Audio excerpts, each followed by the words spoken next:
One of my favorite movies during the Christmas season is entitled The Lion in Winter.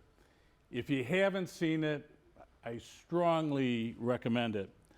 There is a scene in the movie where the queen, who has three sons, they're all vying for the power to be the next king of England, have this enormous family fight, enormous.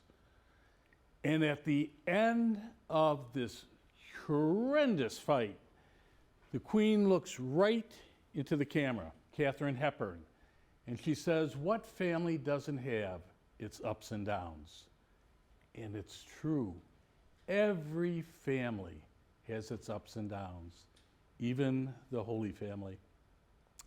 When I was in 7th grade, it was in September, my father tragically died. It was a sudden death.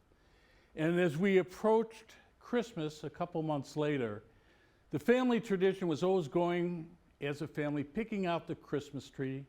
My dad took great pride in picking out the perfect Christmas tree. And then he'd even buy extra branches.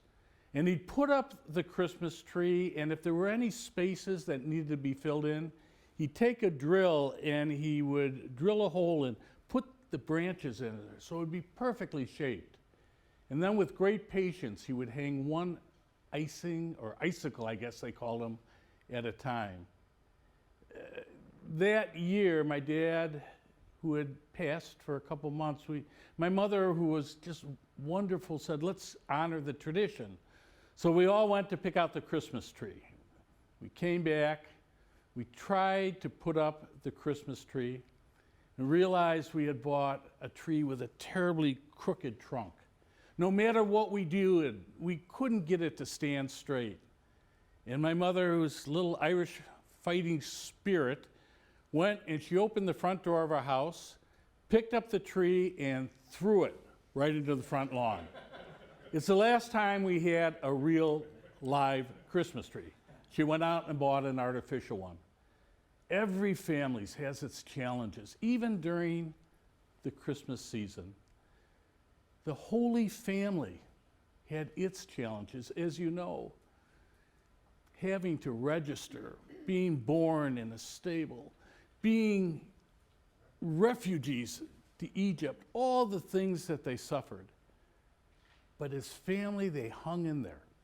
They stuck together. They continued always to trust in God and trust in one another. On this feast day of the Holy Family, let us be grateful for our families and recognize that no family is perfect except for the Holy Family. And to remember that God is with us in every moment of our lives and will give our families the strength, the grace, the wisdom, and the courage to move forward in life.